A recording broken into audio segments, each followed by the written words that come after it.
ॐ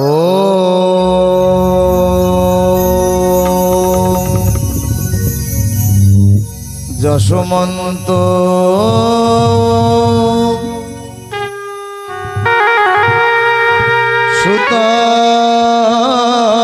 সুতং দেব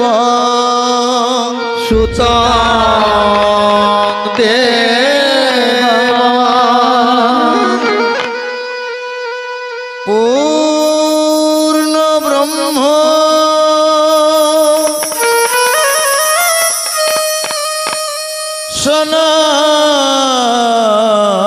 সনাতন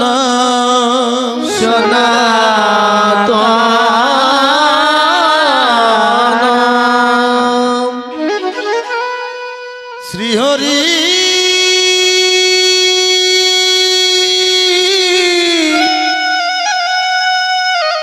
ঠাকুর বন্দে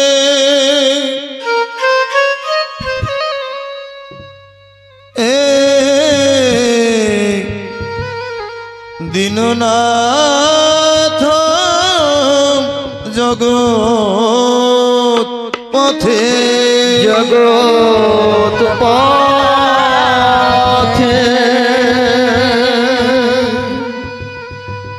শ্রীহরি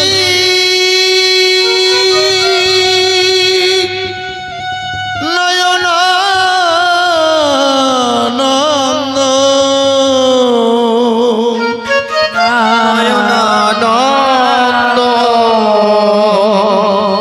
দেব দেব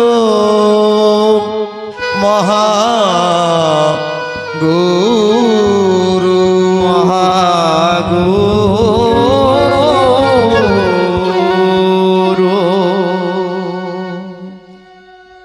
শ্রী গুরু চরণ বন্দে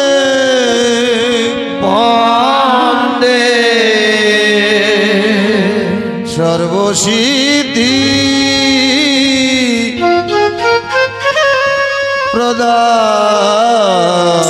প্রদায়ক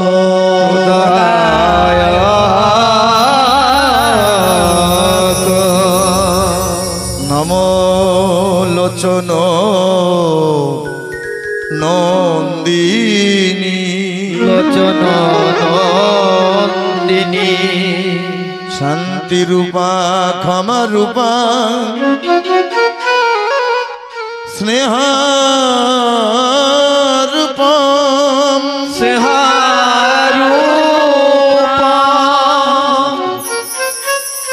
শুভং করি জগৎ জননী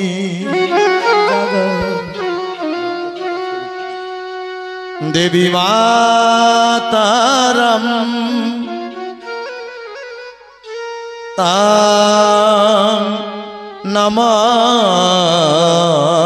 নমাম্যহম হে হরি করুণা সিন্ধু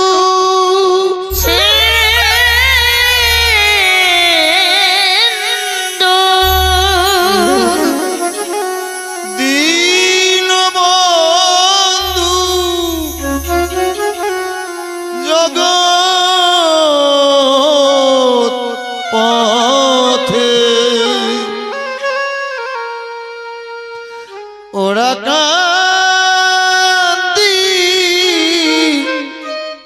নিবাসয় শান্তি হরি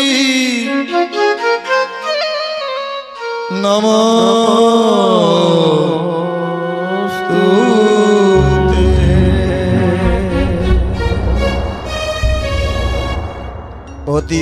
পতিতানাং পাবনেভ্যো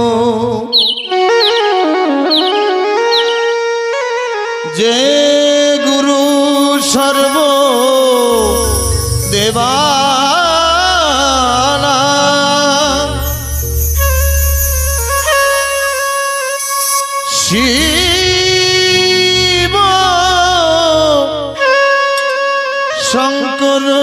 রুদ্রেশ গুরুচন্দ্রায় তে নমো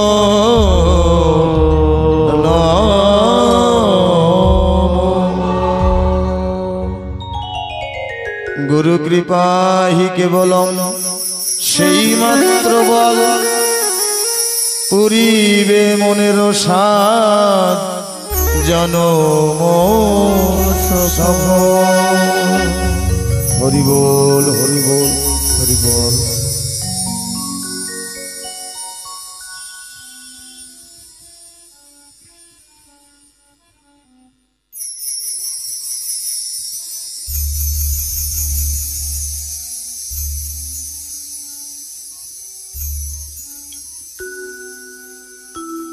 जय जय जय हरि चाँद जय जय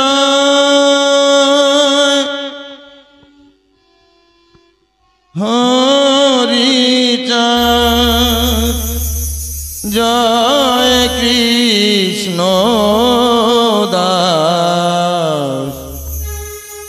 जय श्री वैष्णव दास जय गौरीदास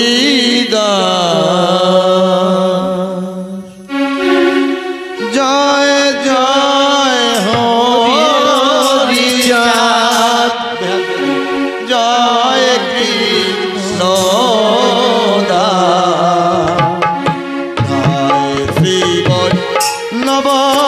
नवदास जय गौरी जय जय हरि चाँद जय कृष्ण जय श्री वैष्णव जय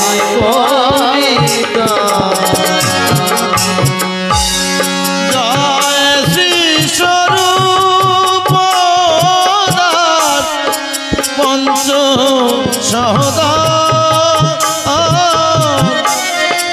পতিত পাবন হেতু হইলা অবতার জয় শ্রী সহদাস পঞ্চ সহদার পতিত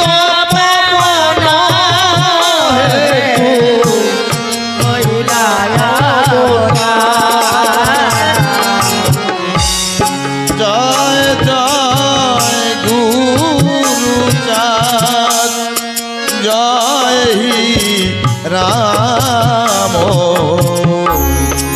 जय श्री गोलोक चंद्र जय श्री लोक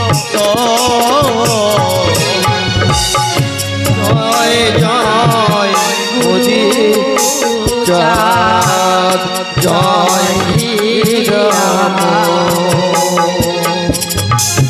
जय श्री गोलोक जय श्रीलोचन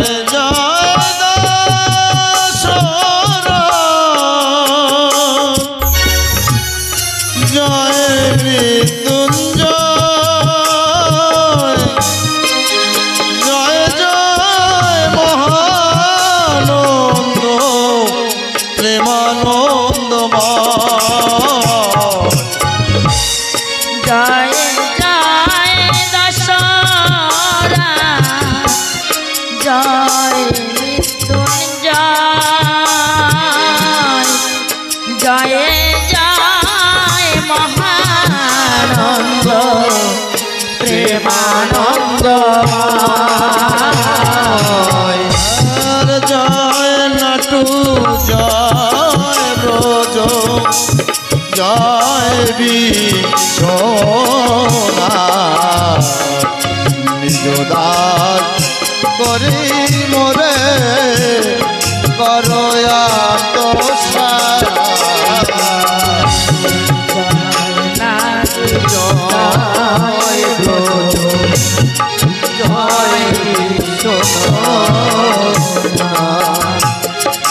নিজ দাস করি মোরে করয়া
হরিচরিত্র সুধা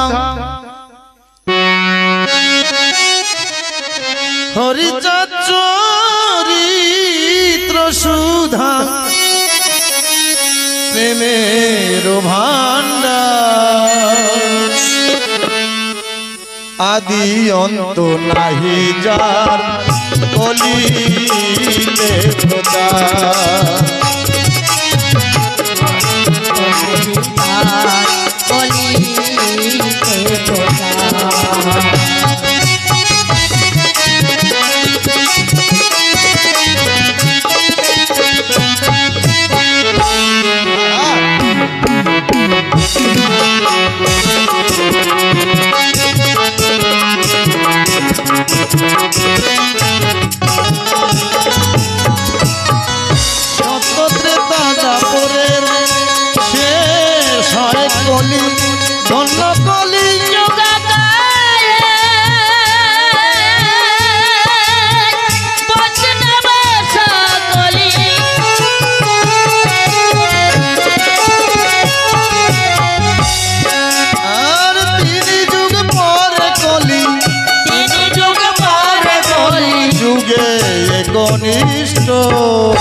কনিষ্ঠ হইয়া হইল সর্বযুগ কনিষ্ঠ হইয়া হইল সর্বযুগ শ্রেষ্ঠ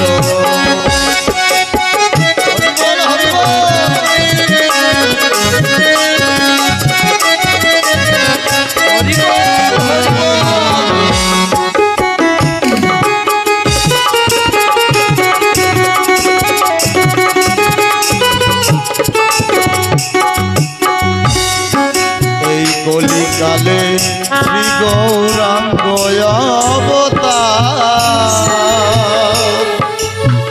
বর্তমান ক্ষেত্রে দারু ব্রহ্মরূপ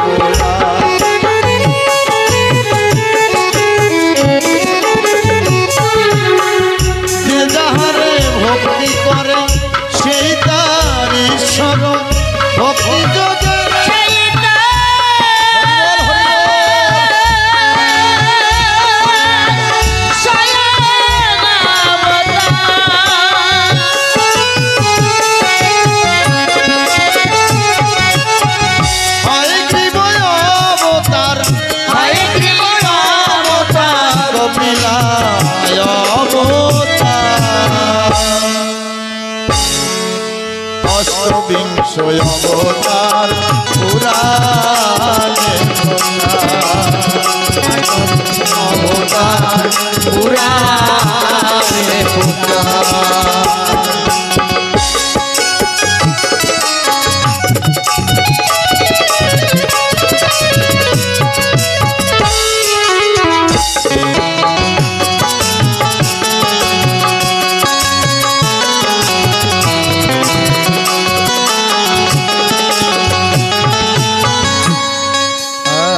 মৎস্যকুর্ম বরাহবা বন নরহরি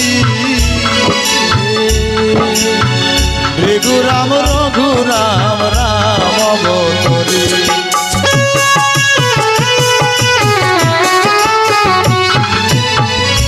ঈশ্বরেরই অংশ কলা সব অবতার প্রথম পুরুষ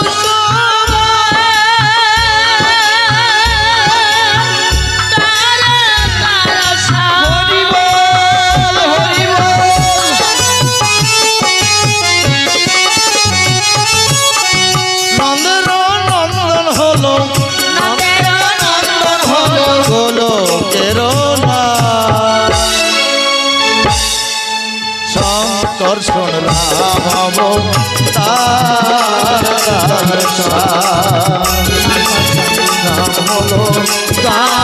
নাম হলো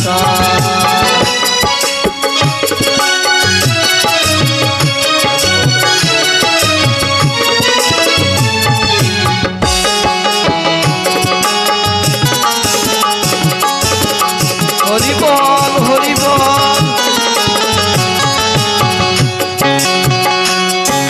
ঈশ্বরের অংশ পুরাণে নিরখি বর্তমান দারু ব্রহ্ম অবতার বলবি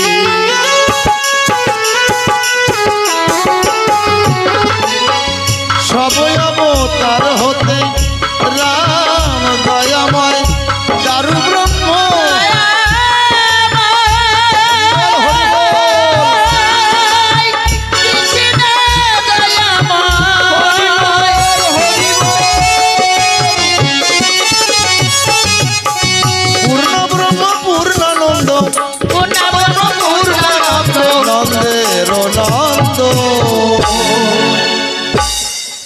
সেই নন্দ সুত হল সতীর নন্দ সেই নন্দ সুত হল সতীর নন্দ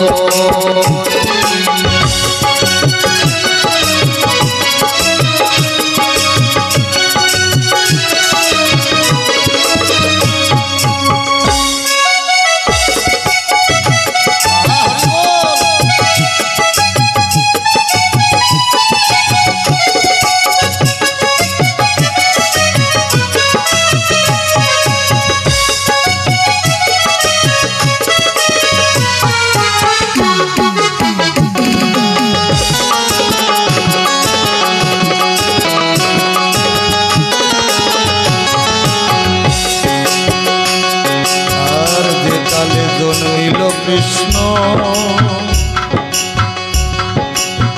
পূর্ণ ব্রহ্ম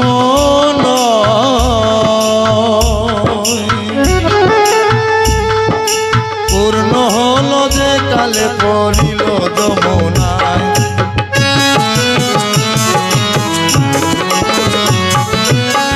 সতী গর্ভে জন্ম লয়ে নাছিলেন পূর্ণ দীক্ষা প্রাপ্তে পূর্ণ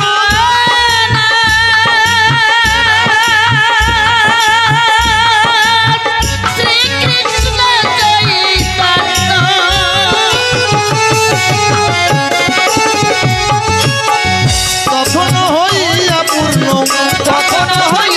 পূর্ণ সন্ন্যাস করিলে 40 বর্ষ পরে নিশিলায়ু করে নিশিলায়ু করে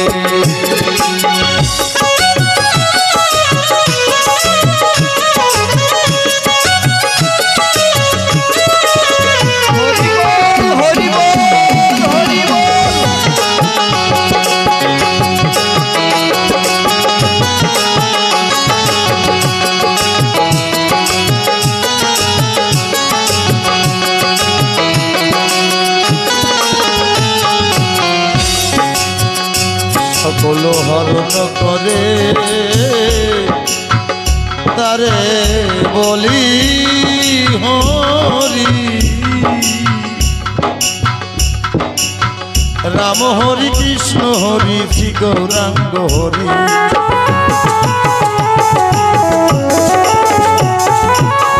প্রেমে দাতা নিত্যানন্দ তার স্বামী ভারে হরিতে হারা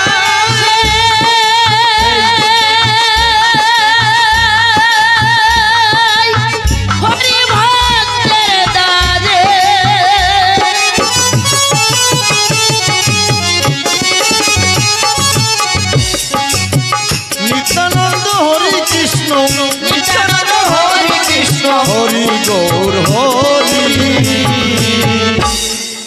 হরি চাঁদ হরি পূর্ণানন্দ হরি হরি জল আসর হরি পূর্ণানন্দ হরি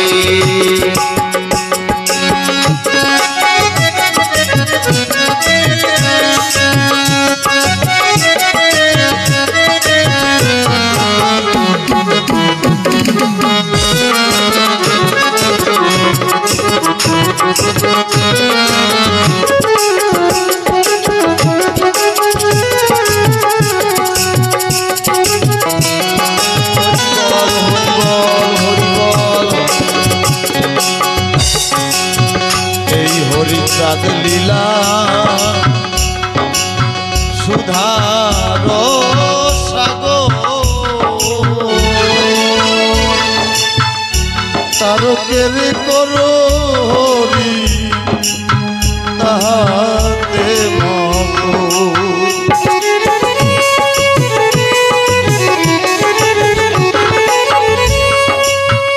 এই হরি চাঁদ লীলা সুধারো সাগর তারকের কর হরি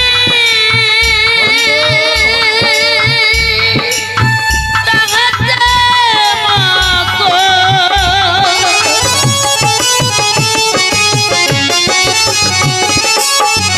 এই হরি চাঁদ লীলা এই হরি চাঁদ লীলা সুধারো সাগর তারকের করো হরি তাহাতে মগো তারকের কর হরি তাহাতে মগো তারকের করো হরি তাহাতে মগো হরি তাহাতে মগো তারকের করো হরি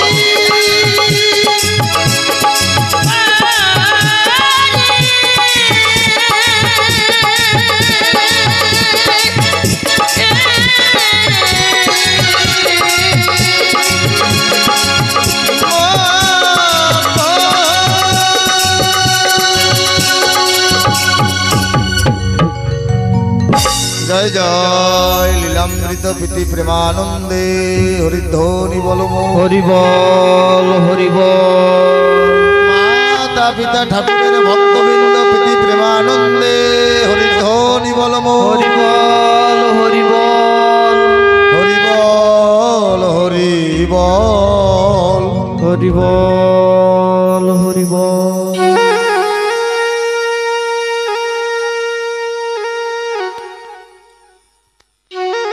হরি বল হরি বল হরি বল সাধন ভজন বিহীন অতিদিন মতি পূজিতে চরণ তব মনসা অতি কিভাবে বুঝিতে হয়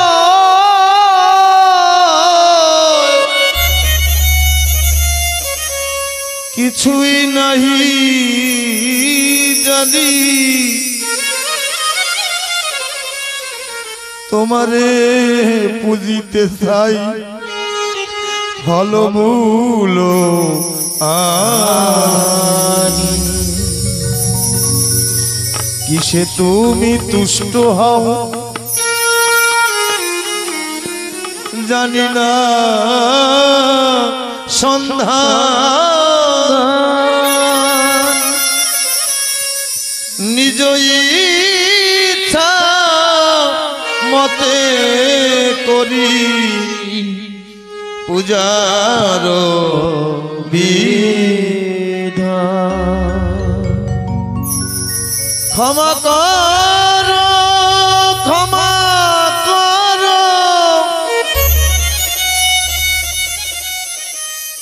অপরাধ যত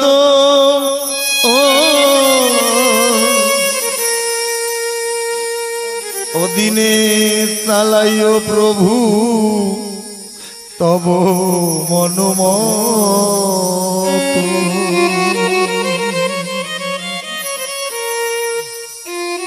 ক্ষমা করো ক্ষমা করো অপরাধ যত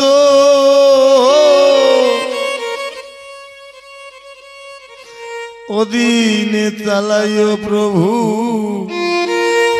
তব মনোমত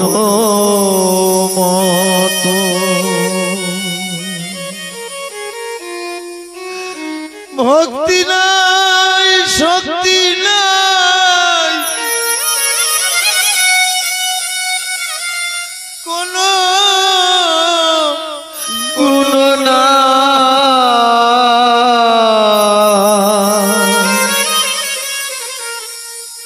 দিনহীন করো দয়া ক্ষীরদে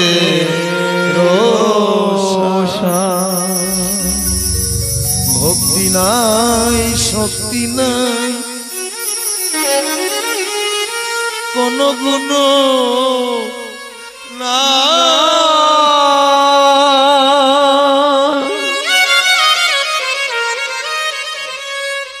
দিনহীন করো দয়া ক্ষীর দেরো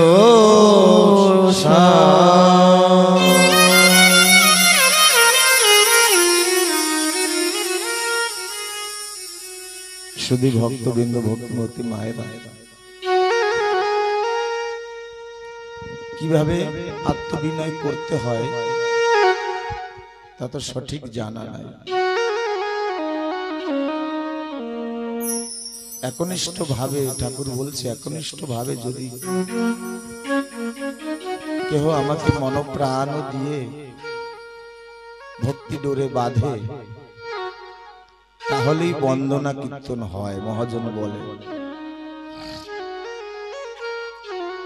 আমি তো সন্ধ্যা লগনে নিজেকে অনুসন্ধান করতে পারি না, অনন্ত চিন্তায় মগ্ন হতে পারি না, তাই ঠাকুর তোমার পর্যন্ত আমার চিন্তন পৌঁছায় না। তোমার অজ্ঞান অবোধ সন্তান কেমন ভাবে হলে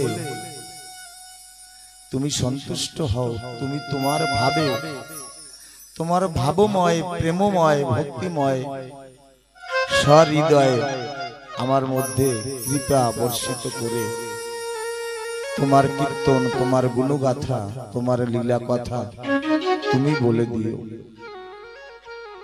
এই হলো অদিনের আত্মবিনয়।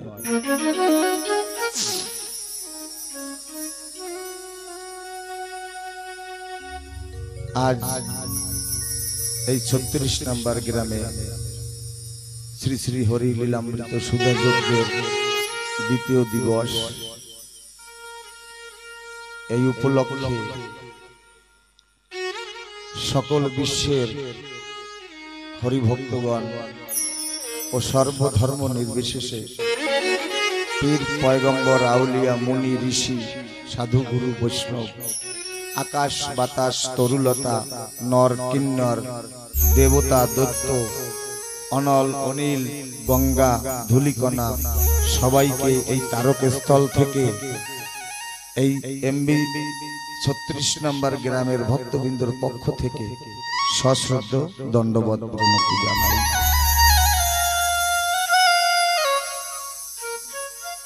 আমি প্রণাম জানাই আসরে শ্রদ্ধা স্বরূপিনী ভক্তি স্বরূপা দরদিনী মাতৃশক্তি মাতৃমণ্ডলীর চরণে। আমি মাগো তোমার দীন সন্তান, শুনেছি মায়ের আশীষ কৃপা হলে দীন সন্তানও জায়গা পায় ভক্তের চরণ তলে। এই নিজের সন্তান মনে করে সেই আশীর্বাদ দান করবেন, কৃপণতা করবেন না। সেই ভক্তি স্বরূপিনী মাতৃমণ্ডলীর চরণে আমার ভক্তিপূর্ণ প্রণাম।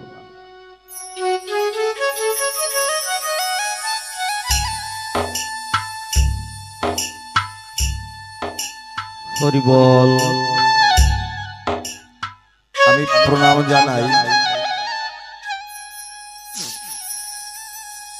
আমরা এই শ্রী শ্রী অশ্বিনী হরিসঙ্গীত সুধা যজ্ঞের ছোট ছোট কয়জন শিশু অবোধ সাধন শূন্য জ্ঞান শূন্য ভক্তি শূন্য হে হরি চাঁদ পতিত পাবন মুক্তি বারিদি গুরুচাঁদ জগৎ জননী মহা শান্তি মাতা তুমি, সঙ্গে আদ্যা শক্তি মহামায়া মা সত্যভামা দেবী, তোমাদের আশীষ মাথে নিয়ে এই হরি লীলামৃত অকুল সমুদ্রের ঝাঁপ দিয়েছে। আমাদের এই ছোট ছোট কয়েকজন শিশুদের দ্বারা অনেক ভুল ত্রুটি হবে, আপনারা ক্ষমা সুন্দর দৃষ্টিতে গ্রহণ করবেন, আশীর্বাদ করবেন। আমি সেই শিশু শিল্পীদের প্রণাম জানাই এই তারকস্থল থেকে। আমি প্রণাম জানাই যার প্রেরণায়, যার অদম্য প্রচেষ্টায় শ্রী শ্রী হরি লীলামৃত ও মহোৎসব অনুষ্ঠান অশ্বিনী কর্তার হরিসঙ্গীত তারককর্তার মহাসংকীর্তন কীর্তন যা ইউটিউবের মাধ্যমে সারা বিশ্বে প্রচার ও প্রসার করে দেয়। আমি প্রণাম জানাই সেই আমি মতুয়া চ্যানেল গোষ্ঠীকে।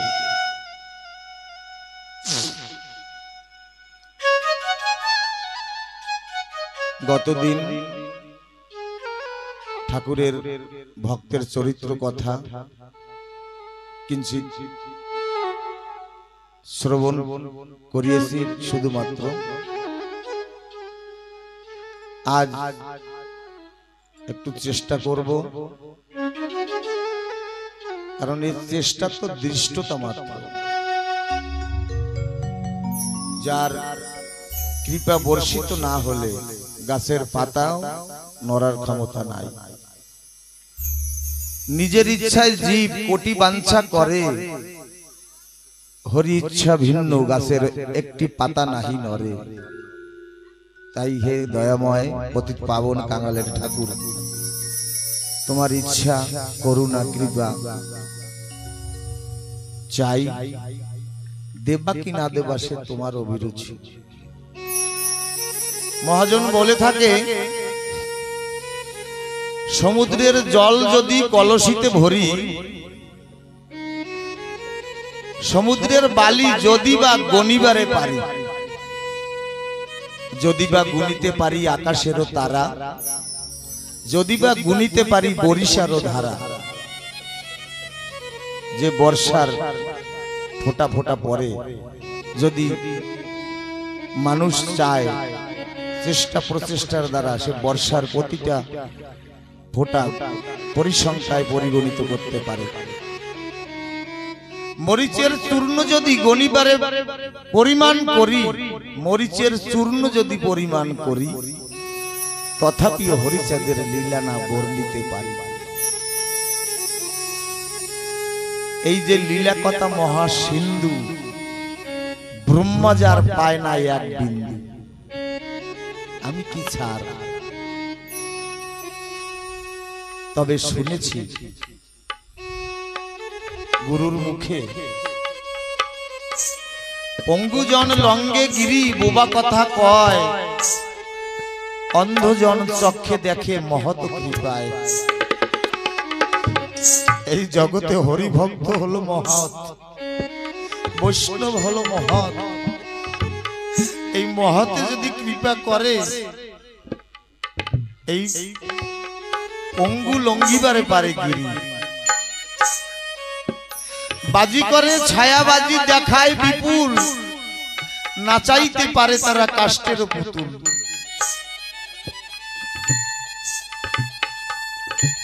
বালকেরা খেলে যেন করি খেলা দান, নানা ভাবে পড়ি করি গড়াগড়ি যান।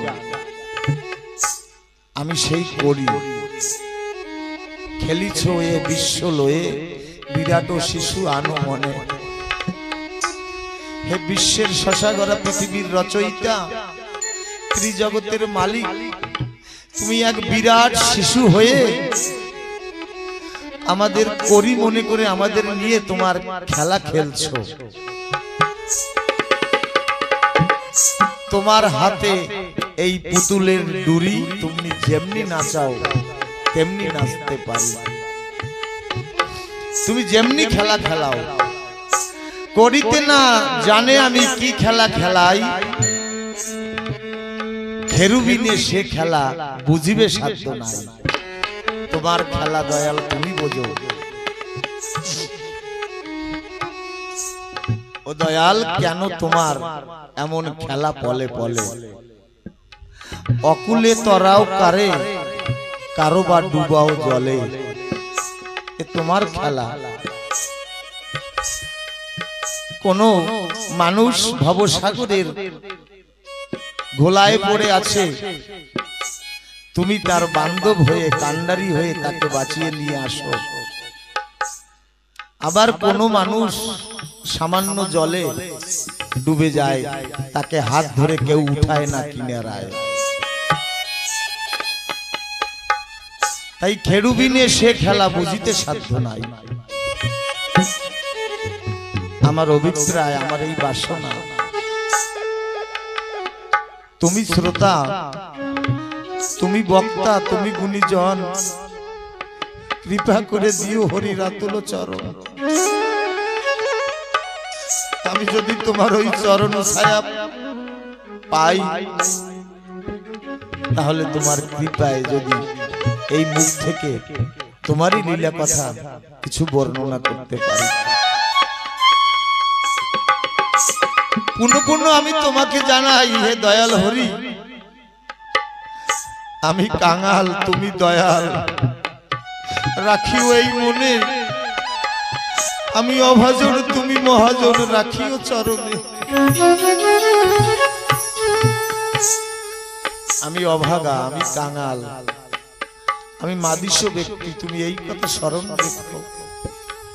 আমি কাঙাল, তুমি দয়াল, রাখিও এই মনে।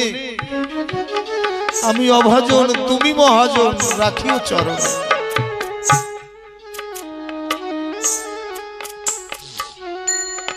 লীলামৃত কথার মূল ভিত হলো দ্বাদশ আজ্ঞা। এই দ্বাদশ আজ্ঞা কবে, কেমন পরিস্থিতির উপরে ভিত্তি করে এই দ্বাদশ আজ্ঞা রচনা করেছিলেন শ্রীমৎ হরিবর সরকার, আনন্দ সরকারের ছেলে হরিবর সরকার।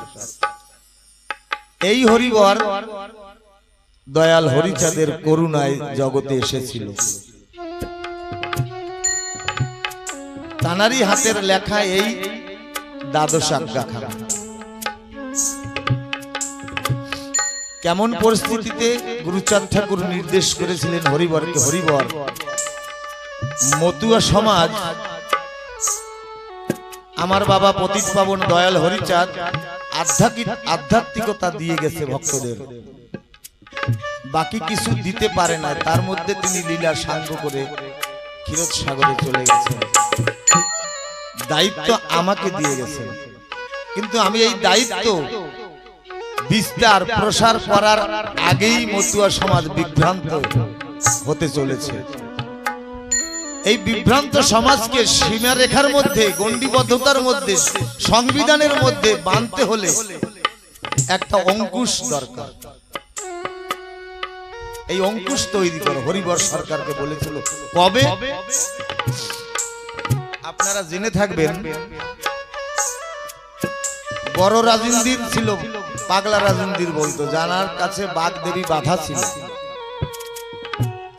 ওনার সঙ্গে ওনার কবির দলে একজন বিধবা রমণী ছিলেন, যুবতী প্রিয়বালা।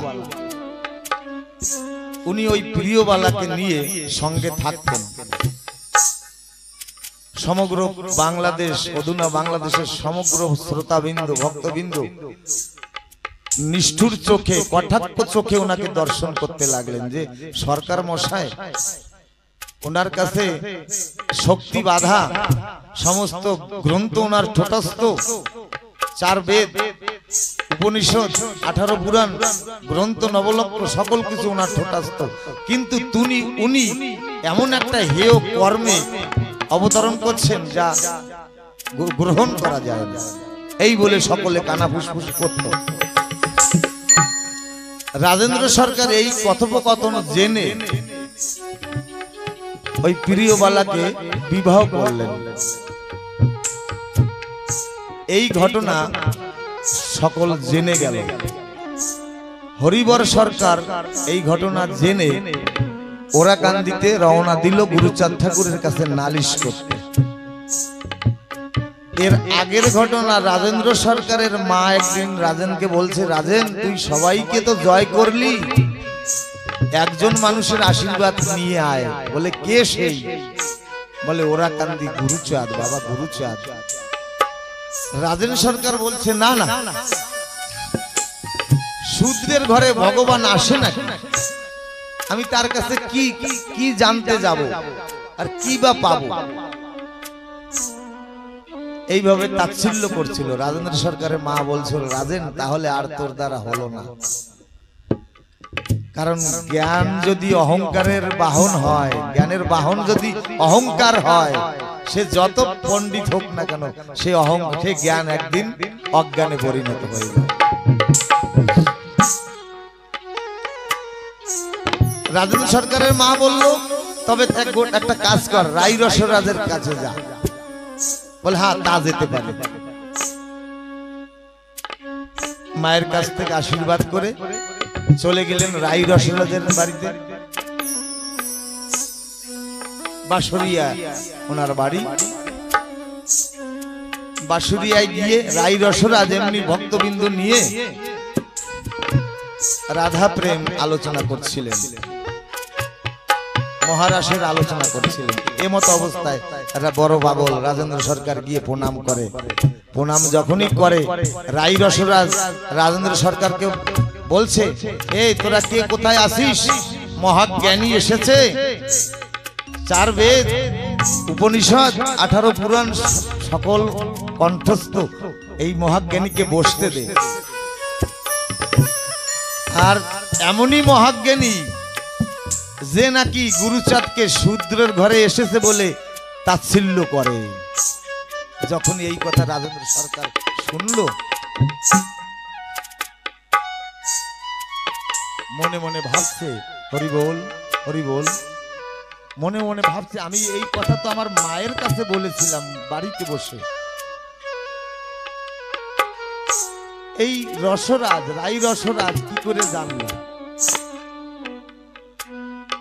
মনে রেখাপাত করলো, বিবেকে ধাক্কা মারলো। যখন বসতে আসন দিলেন, এমনি ভাবে হঠাৎ ওই রাই রসরাজ ডেকে একজনকে বলছে, ওরে কে, কোথায় আসিস? একখানা দাও নিয়ে আয় জলদি করে, বিলম্ব করিস না। তৎক্ষণাৎ রাই রসরাজের ভক্ত একখানা দাও নিয়ে এসে রাজেন্দ্র পাগলের হাতে বলে, রাজেনের হাতে ধর, ধরিয়ে দে। রাজেন পাগল হাতে ধরিয়ে দিয়েছে, বলে রাজেন্দ্র আর দেরি করো না, একটা ফাঁকা জায়গায় কোপ মারো, আর দেরি করো না, একটা কোপ মারো। এই যখনই বললো, রাজেন্দ্র সরকার দিশা বিশা না পেয়ে ওই ফাঁকা জায়গায় একটা কোপ মারল। রাই রসরাজ বললো, বাহ, বেঁচে গেল, বেঁচে গেল। রাজেন্দ্র সরকার এই কুহেলিকা বুঝতে পারলো না, কারণ বৈজ্ঞানিক মত, বৈজ্ঞানিক যুগ, বলে এ কেমন আহম্বকি কর্ম, দাও দিয়ে একটা শূন্য স্থানে, শূন্য জায়গায় একটা কোপ মারতে বললো।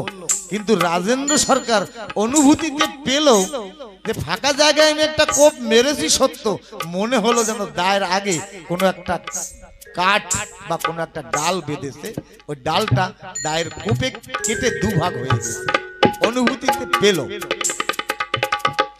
রাজেন্দ্র সরকার কি কর্তব্য বিমূঢ়, মৌন হয়ে আছে। এ হতে পারে? রাজেন্দ্র সরকার আচার্য মহাশয়কে বলল, হরিয়া ওনাকে, রাই রসরাজকে, যে আপনি আমাকে কোপ দিতে বললেন, এর তাৎপর্য একটু সময়, উনি বললেন একটু সময় অপেক্ষা করো। এর মধ্যেই ঘাটে এসে এক মায়ের কণ্ঠস্বর শোনা যাচ্ছে, বলছে, রাই, বাবা রাই, আমি তোমার কৃপায় নতুন জীবন পেয়েছি, আমার দ্বিজন্ম হয়েছে বাবা রাই। একটা মাতৃকণ্ঠ ভেসে আসছে ওই নৌকা থেকে। ওই মা আর ওই দম্পত্য, ওই বাবা দুইজন উঠে এসে দেখে রাই রসরাজ আসর করে বসে আছে। এসে ওই মা প্রণাম করে চোখের জলে ভেসে যাচ্ছে, বলে, বাবা, আজকে তোমার কৃপায় আমি বেঁচে গেলাম। রাজেন্দ্র সরকার বলছে, কেমন কৃপা? রাই রসরাজ বলছে, তবে শোনো বাবা, আমি প্রতিনিয়ত এই মায়ের ডাকে, এরা আমার শিষ্যপুত্র বা শিষ্যপুত্রী, আমি ওদের বাড়িতে যেতাম, কিন্তু আমাকেও মা যশোদা যেমন বাৎসল্য ভাবে কৃষ্ণকে সেবা করাতো, আমার এই শিষ্যপুত্রী মা আমাকে তেমনি সেবা করো পুত্র জ্ঞানে। আমার মা আমাকে যখন সেবা করায় মনে হয় যেন আমি এই মায়ের পেটেই আমি জন্মগ্রহণ করি, এমন ভাবে পরিপাটি করে, এমন ভাবে বাৎসল্য মধুরতা দিয়ে আমাকে মমতা দিয়ে সেবা করাতো। কিন্তু আমার এই শিষ্য সন্তান, ওর স্বামী, তার চোখে সইল না, ওর মনে কুভাবনা জেগেছে। ও মনে মনে ভেবেছে এই গুরু শিষ্যের মধ্যে কোনো অবৈধ সম্পর্ক আছে। এই কথা যখন আমার মা জানতে পারলো, মনে মনে ভাবলো, হে রাই, এই জীবন যৌবন তোমার ওই চরণে অর্পণ করেছি, যদি কোনো শিষ্যের সামনে, কোনো ভক্তের সামনে, কোনো পুত্রের সামনে পিতার, গুরুর, ভগবানের অবমাননা, তৌহিন, নিন্দা হয়, প্রকৃতি যদি ভক্ত হয়, সে কিন্তু সইতে পারে না। তাই ওই মা স্বামীর মুখে গুরু নিন্দা শুনে মনে মনে ধার্য করেছে, এই জীবন আর রাখবো না, গলায় দড়ি বেঁধে জীবন হত্যা করব। এই ভেবে ওই মা একটা রশি নিয়ে একটা আম গাছের ডালে বেঁধে, গলায় বেঁধে, বাবা রাই, বাবা রাই 2-3 বার ডাক দিয়ে, জন্মের মতন এও জন্মে তোমাকে আর ওই যশোদার মতন আমি তোমাকে কৃষ্ণ ভেবে আমি আর তোমাকে সেবা করাতে পারবো না। আমি তোমার কটূক্তি শুনেছি আমার স্বামীর মুখে, তোমার সাথে নাকি আমার সাথে অবৈধ কোনো সম্পর্ক আছে। আমাদের যে সামর্থ্যরতির ভালোবাসা, আমাদের যে গুরু শিষ্যের প্রেম, আমার স্বামী তা বুঝতে পারলো না। তাই গুরু নিন্দা শ্রবণ করব না বলে আমি আমার নিজের দেহ নিপাত করে দিচ্ছি। এই বলে যখন ঝাঁপ দিল, সেই মুহূর্তে রাই রসরাজ রাজেন্দ্র সরকারকে বলল, ওই ফাঁকা জায়গায় একটা কোপ দাও। বাঁশুড়িয়া থেকে 12 মাইল দূরে এই ভক্তের বাড়ি। কোথায়? বাঁশুড়িয়া। আর 12 মাইল দূরে গলায় দড়ি দিচ্ছে, এখান থেকে কোপ দিয়ে তাকে বাঁচালো। তখন রাজেন্দ্র সরকার মনে মনে ভাবলো, রাই রসরাজকে বলছে, গোসাই, তাহলে এই মন্ত্র আমাকে দিতে হবে। রাই রসরাজ বলল, এই মন্ত্র তো আমি জানি না, তবে এই মন্ত্র তুমি কোথা থেকে শিখেছো? রাই রসরাজ বলছে, এই মন্ত্র জয়পুরের তারককর্তা আমাকে একদিন হাত ধরে ওরাকান্দিতে নিয়ে গিয়েছিলেন। গুরুচাঁদকে যখন দর্শন করেছি, দর্শন করা মাত্র বলে না সাধুর দর্শনে যায় মনের ময়লা, পরশনে হয় প্রেম বরিশন। যেদিন গুরুচাঁদ প্রথম নজর আমার দিকে দর্শন দিয়েছে, সেই দিন হতে এই রায়ের জীবনে গুরুর কৃপা, গুরুচাঁদের দয়া বর্ষিত হয়েছে। আমি এখান থেকে দূর দূর পর্যন্ত গুরুচাঁদের কৃপায় আমি দর্শন করতে পারি, আমি দেখতে পারি, দয়াল গুরুচাঁদের কৃপায়। এই মন্ত্র জানে গুরুচাঁদ ঠাকুর। রাজেন্দ্র সরকার বলল তাহলে আমি আর দেরি করব না। এই রাজেন্দ্র সরকার যখন এই কর্ম করলো, প্রিয়বালাকে নিল, সেই খবর হরিবর সরকার ওরাকান্দিতে গুরুচাঁদ ঠাকুরের কাছে যাইয়া গিয়ে নালিশ করবে। এমত অবস্থায় রাজেন্দ্র সরকার এই খবর পেয়ে কিছু তথ্য অনুসন্ধান করে কিছু গ্রন্থ পুটুলিতে বেঁধে মনে মনে ভেবেছে হরিবর সরকার 9 পাস করা, মেট্রিক পাসও করেনি, ও কি জানে শাস্ত্র সম্বন্ধে। আমি গুরুচাঁদ ঠাকুরকে বুঝিয়ে দেব কেমন পরিস্থিতির উপরে দণ্ডায়মান হলে শিষ্য পুত্রকে বিবাহ করা, পুত্রীকে বিবাহ করা যায়। এই গ্রন্থ পুটুলিতে বেঁধে নিয়ে ওরাকান্দিতে পৌঁছালো। হরিবর সরকার গুরুচাঁদ ঠাকুরকে প্রণাম করে বলবে, এমত অবস্থায় রাজেন্দ্র সরকার গিয়ে বলছে, গুরুচাঁদ ঠাকুর এই দেখো, যে নালিশ হরিবর নিয়ে এসেছে সেই নালিশকে কর্তন করার জন্য, কাটার জন্য যুক্তি দিয়ে আমি সেই গ্রন্থ নিয়ে এসেছি। তুমি দেখো এই গ্রন্থের সিদ্ধান্ত আছে কেমন অবস্থার উপরে দণ্ডায়মান হলে শিষ্যপুত্রীকে বিবাহ করা যায়। গুরুচাঁদ ঠাকুর ওই গ্রন্থের পুটলিটা খুলে গ্রন্থ সামনে রেখে রাজেন্দ্র সরকারকে বলছে, রাজেন্দ্র, এই পৃথিবীতে যত গ্রন্থ আদি আছে সকলকে পিছে ফেলে দিয়ে আমার বাবা পতিত পাবন ক্ষীরোদ সাগর থেকে নেমে এসেছে এই নিম্ন নিষ্পেষিত নির্যাতিত পতিত জাতিকে উদ্ধার করার পরে। আমার বাবার এই বাজারে, আমার বাবার দরবারে, আমার বাবার সিদ্ধান্তে আগে এই গ্রন্থ কিছু নয়, শূন্য মাত্র, হেয় মাত্র। এই গ্রন্থ মতুয়ার বাজারে চলে না। এই গ্রন্থ তোরা যারা সিদ্ধান্ত বাগিস, যারা তথ্য বিশারদ, যারা বৈদিক প্রথা মানিস, তাদের বাজারে নিয়ে যা। মতুয়ার বাজারে এই গ্রন্থ আজ থেকে বন্ধ করে দিলাম, আজ থেকে এই গ্রন্থ চলে না। রাজেন্দ্র সরকার ওই পুটলি বেঁধে বগলে নিল। তখন হরিবর সরকারকে ডাক দিল গুরুচাঁদ ঠাকুর, হরিবর রে ওঠ, উঠে দাঁড়া। তোর গুরুদেব তারক সরকারের যত গ্রন্থ আছে, মৃত্যুঞ্জয়ের যত স্তবাবলী আছে, সম্পূর্ণ সংস্কৃতে লেখা।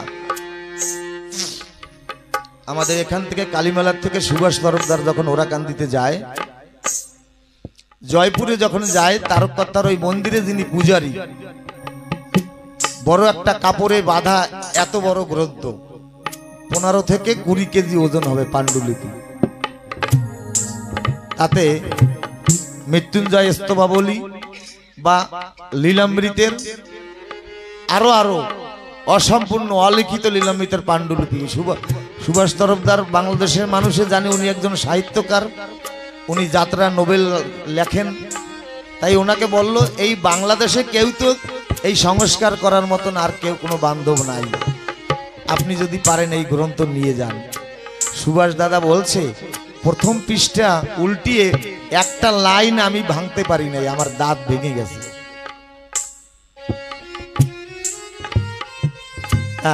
এত বড় পাণ্ডিত্য তাদের মধ্যে ছিল, ঐশী শক্তি তাদের মধ্যে ছিল।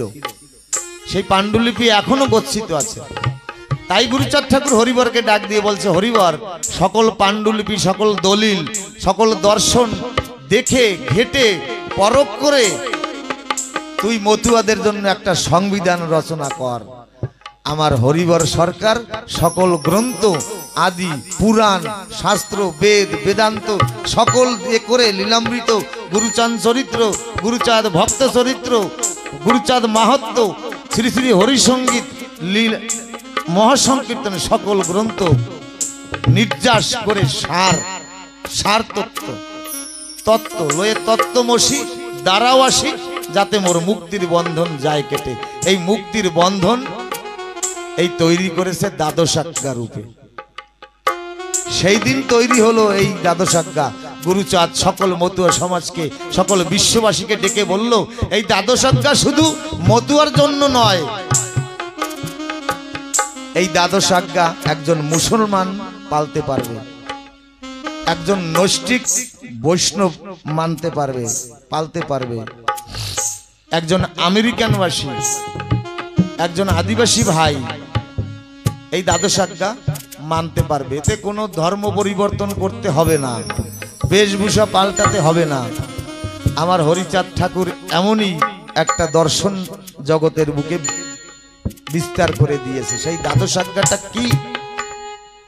প্রথম আজ্ঞা হলো সদা সত্য কথা কহিবে। সদা সত্য কথা কহিবে। কবির দাস লিখেছে, सच बराबर तप नहीं, झूठ बराबर पाप, जिसका दिल में सच है उसको दिल में आप। सत्येर समान तपस्या नाई। कोनो व्यक्ति कोनो भक्त कोनो सज्जन खाली सत्य के यदि आधार करे, सत्य के यदि पाथेय करे, तार आर कोनो किछु करते हय ना।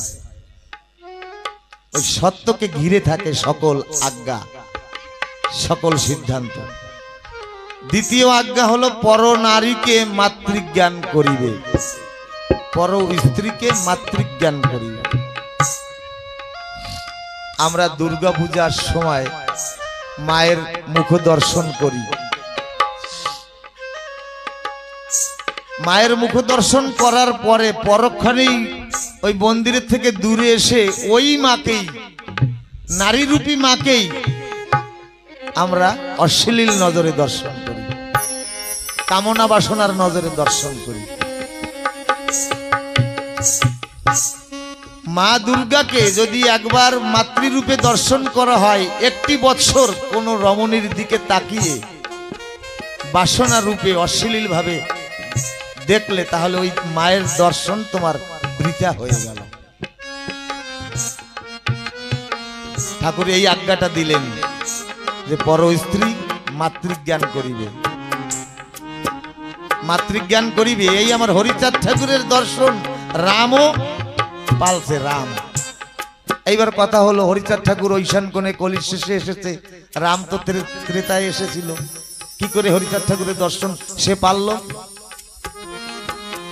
রণে রাম রাবণের যুদ্ধে সব রণে মরা সব পড়ে আছে, চারদিক থেকে কান্নার রোল উঠছে, হাহাকার, ত্রাহিমম ত্রাহিমম। সম্পূর্ণ রাবণ বংশের মায়েরা হাহাকার করছে পুত্র সন্তান স্বামী হারিয়ে। মন্দাদরী সতী সাধ্বী মনে মনে ভেবেছে আমার স্বামী ত্রিজগতের স্বামী, যার পায়ের নিচে নবগ্রহ থাকতো, বামপদ শনির পৃষ্ঠে দিয়ে থাকতো রাবণ। রাবণ আসনে বসে রাবণের বাম পা, যাকে আমরা বড় ঠাকুর বলি, শনির পৃষ্ঠে রাখতো, নবগ্রহ পায়ের কাছ থেকে হাঁটুগারা দিয়ে থাকতো। কুবের যিনি ধন গচ্ছিত যার কাছে থাকে, কুবেরকে নাকি কলার ধরে নামিয়ে নিয়ে এসে লঙ্কায় রেখেছিল। একদিন শিবকে পূজা দিতে গিয়ে শিবকে অহংকার করে চ্যালেঞ্জ করে বলছে যে প্রতিদিন আমি তোমাকে পূজা করতে কৈলাসে আসতে পারবো না, আমি এই পাহাড় ধরে নিয়ে চলে যাব লঙ্কায়। শিব বলছে না, আমার অবমাননা হবে, অপমান হবে, আমি সত্যম শিবম সুন্দরম, আমি নিত্য এসে তোর পূজা গ্রহণ করে নিয়ে যাব, গ্রহণ করব। শিব কৈলাস থেকে লঙ্কায় আসতো রাবণের পূজা নিতে। এমন প্রভাবশালী ত্রিজগতের মালিক যিনি, তাকে বধ করে এমন মানুষকে মন্দাদরি মনে মনে ভাবলো আমি একটু তার মুখমণ্ডল দর্শন করে জিজ্ঞাসা করব, তুমি কোন শক্তির বলে, কোন প্রেমের সাধনের বলে তুমি আমার মতো আমার এই মহিয়সী ত্রিজগৎ ত্রিলোক জয় করা স্বামীকে তুমি নিধন করলে। এই মনে মনে ভেবে মন্দাদরি ওই রণাঙ্গনে গিয়ে মরা রাবণের দেহ পড়ে আছে তার পাশ থেকে গিয়ে রাম লক্ষণ এক পাশে পাথরের উপরে বসে মনে মনে ভাবছে, এত মানুষকে আমি মৃত্যুর পথে পাঠিয়ে উদ্ধার করলাম, আমি কি ভালো করেছি? একা একা চিন্তন করছে। মন্দাদরি অদূরে গিয়ে দাঁড়িয়ে ডাকছে, কে তুমি? তোমার পাদুকাবিহীন বনপল্লব পরিধেয়, বনবাসী রাম কিনা, গাছের বাকল পরিধানে তুমি এমন কে বীর, এমন কে তুমি বিরাট, আমাকে বলো কোন শক্তির বলে তুমি আমার স্বামীকে নিধন করলে? দূরে বসে মন্দাদরি প্রশ্ন করছে রামকে। মন্দাদরির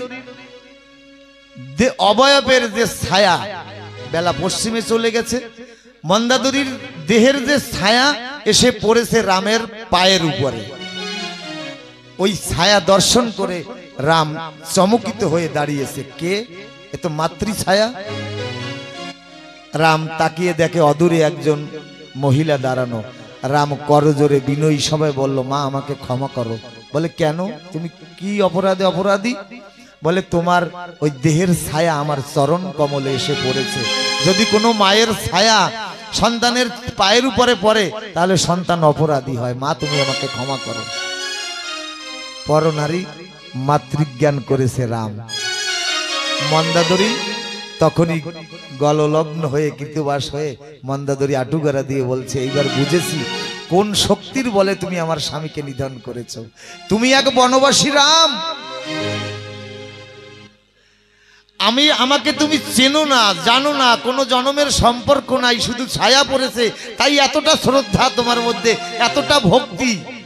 আর আমার স্বামী এক বনবাসিনী রাম, নেহত্যা, গার্জিয়ান শূন্য, রূপের ললনায় ভুলে তোমার স্ত্রীকে হরণ করে নিয়ে এসেছিল লঙ্কায় নিজের মনের বাসনা পূর্ণ করবে বলে। আজকে আমি বুঝতে পেরেছি কোন শক্তির বলে তুমি আমার স্বামীকে নিধন করেছো। তাহলে আমার হরিচাঁদ ঠাকুরের দ্বিতীয় আজ্ঞা পালন করছে দয়াল রাম। তৃতীয় আজ্ঞা হলো মাতা পিতার প্রতি ভক্তি। বলো মর্মান্তিক কথা। কোন যুগে, আমি কোনো অবতারকে ছোট করছি না বা কারোরকে দৃষ্টিগত করছি না, কারণ যুগ যুগ আসে আর যায়, কত যুগ মনন্তর আসে আর যায়। যে যুগে যে দর্শন দরকার তাই পূর্ণ ব্রহ্ম মর্যাদা পুরুষোত্তম সর্বকারণের কারণম তারা এসে করে গেছে, যে যুগে যা দরকার। তবে এই যুগের সাথে সেই যুগের রেফারেন্স যদি টানা হয় তাহলে মিশবে না। সেই জন্য কেউ কারো মনে নেবেন না জিনিসটা, তথ্যটা বুঝাতে পারছি কিনা। যুগ পরিবর্তন, দর্শন পরিবর্তন, সেইভাবে বিচার করতে হবে। কোন যুগে এই তত্ত্ব ছিল না। মাতা পিতা, এই গৃহস্থ প্রশস্ত ধর্ম, এই প্রথা কোন যুগে ছিল না। আমার হরিচাঁদ ঠাকুর দিয়েছে, লয়ে নিজ নারী ব্রহ্মচারী সৎ চরিত্র রবে, সদা সত্য কথা কহিবে, তুমি না ডাকিলে হরি তোমাকে ডাকিবে। আমার হরিচাঁদের অপার লীলা, লীলা বুঝবে সাধ্যকার। বারংবার বারংবার বারংবার যদি লীলামৃত পঠন পাঠন শ্রবণ করা হয়, নিত্য নবায়ন, নিত্য নিত্য নবকল্পিত সু অর্থ সামনে ভেসে আসবে, আর সেই অর্থের দ্বারা আমাদের জীবন গঠন করতে পারব। তাই এই মাতা পিতা গাছের গোড়া, তৃতীয় আজ্ঞা দিয়েছে। সংসারে মা বাবা হলো প্রধান। এক মা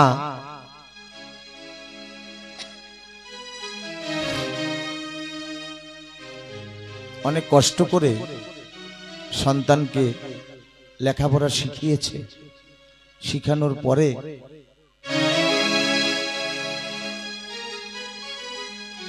ছেলেটা চাকরি পেয়েছে। চাকরি পাওয়ার পরে ওই চাকরির তাগিদায় নিজের মায়ের কথা ভুলে গেছে, আর মাকে মনে করে না। ওই ছেলেটার এক ছোট্টবেলায় একটা চোখ কানা ছিল। যখন ব্রিলিয়ান ছাত্র ছিল, বড় মেধাবী ছাত্র ছিল, মাস্টাররা ওই ছেলেটার মাকে বলল, পিতৃহারা সন্তান, ছেলেটার মাথা বড় ভালো, তবে সবাই ওকে তাচ্ছিল্য করে ওর একটা চোখ নাই বলে। কারণ ভালো কনভেন্টে পড়ে কিনা, বড় বড় ভিআইপি মানুষের সন্তানরা ওখানে পড়াশোনা করে। ওর একটা চোখ নাই বলে ওকে কানা কানা বলে তাচ্ছিল্য করে। ছেলেটা বড় মর্মাহত। মা মনে মনে ভাবলো, তাহলে একটা কাজ করি, আমার একটা চোখ ওই ছেলেটাকে দিয়ে ওর চোখটা ভালো করি। মা আমার ওই একটা চোখ ওই ছেলেকে দিয়ে, ছেলেকে কানা বলতো, এখন ছেলেকে কানা বলে না, গ্রামবাসী মাকে কানি বলে সম্বোধন জানায়। একটা চোখ নাই, মা তবুও কষ্ট পায় না। এমনি অবস্থায় ছেলেটা পড়াশোনা করে শিক্ষিত হয়ে যায়। ওই মায়ের আর দিন চলে না, ভিক্ষা করে জীবন যাপন করে।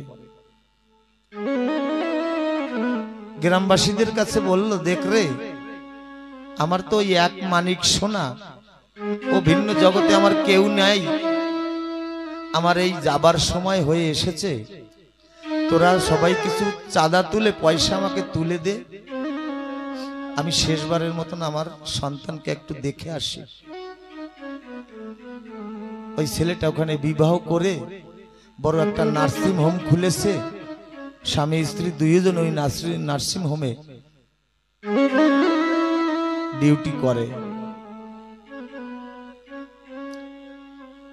শিবের একটা দর্শন লক্ষ্য করবেন, শিবের ত্রিনত্র, জ্ঞান নয়ন। এই জ্ঞান নয়নটা কেন? শিব বলছে, এক মা একটা সন্তানকে গর্ভে ধারণ করে ভূমিষ্ঠ করে তাকে লালন পালন করে নিজের মুখের ভাষা দিয়ে, নিজের মুখের হাসি দিয়ে ওই ছেলেকে বড় করে।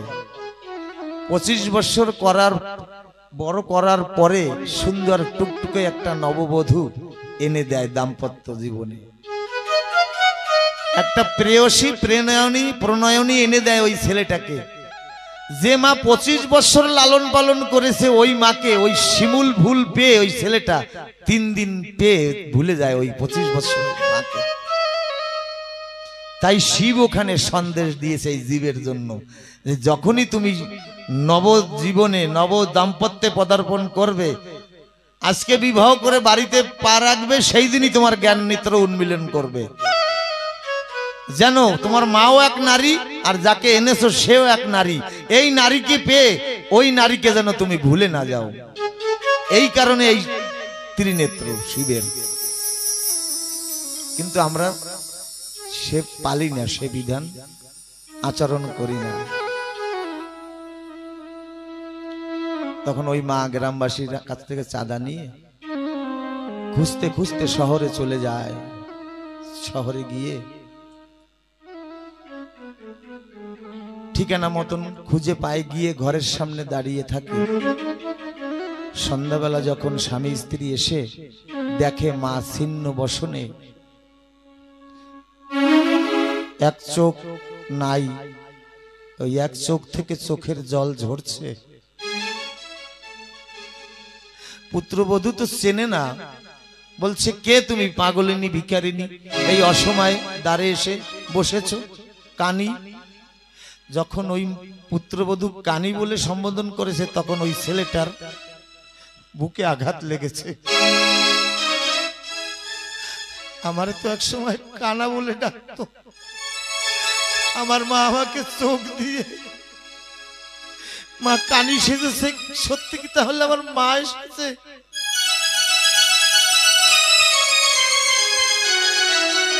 ছেলেটা দৌড়ে এসে মাকে জড়িয়ে ধরে বলছে, মা। মা তো বোঝে। মা বলছে, থাক, কিছু বলতে হবে না। আমার আর চলার শক্তি নাই বাবা, তাই শেষবারের মতন তোকে জন্মের মতন একবার দেখতে এসেছি। তুই তো বুঝবি না, যেদিন বাবা হবি সেই দিন বুঝবি সন্তানের কি জ্বালা। ওরে যে না বোঝে সন্তানের ব্যথা, তার মা হওয়া কি মুখের কথা? যে না বোঝে সন্তানের ব্যথা। বিশ্বের বড় বড় দার্শনিকরা বলেছে, সংসারে সব থেকে বড় যদি মিথ্যাবাদী কেউ থাকে তা হলো গর্ভধারিণী মা। সংসারে যদি বড় জ্যোতিষী কেউ থাকে তা হলো মা। জিজ্ঞাসু প্রশ্ন তুললেন, মাকে তুমি মিথ্যাবাদী বলছো কেন? তুমি না বিশ্বের বড় দার্শনিক, বড় সাহিত্যকর? বলছে, মাই মিথ্যাবাদী। যে সংসারে 10-12 জন পুত্র সন্তান আত্মজ থাকে, সবাইকে খেতে দিয়ে হাড়ির নিচে কিছু খাবার থাকে না, সব সন্তানকে দিয়ে দেয়, স্বামীকে দেয়, শ্বশুর শাশুড়িকে দেয়। ওর মধ্যে কোনো মাতৃভক্ত সন্তান খাবার পরে মাকে জিজ্ঞাসা করে, আমা তুমি খাবে না? মা বলছে, হ্যাঁ আমি খেয়েছি খেয়েছি। মা কিন্তু খায়নি। তাই দার্শনিকরা বলছে সব থেকে মিথ্যাবাদী হলো মা, সব থেকে বড় জ্যোতিষী হলো মা। আমার মায়ের হাড় যদি শ্মশানে রয় পোতা, আমার মা উঠিয়া বলবে, আমার বাচ্চা রইল কোথা? আমার মরা মায়ের হাড় শ্মশানে যে পোতা থাকে, সেও সন্তান কেমন আছে, দূরদেশে কোথায় আছে, বিপদে আছে না সুপদে আছে, সেখানে বসে মা আমার মঙ্গল কামনা করে। মা, মাগো। হরি বল, হরি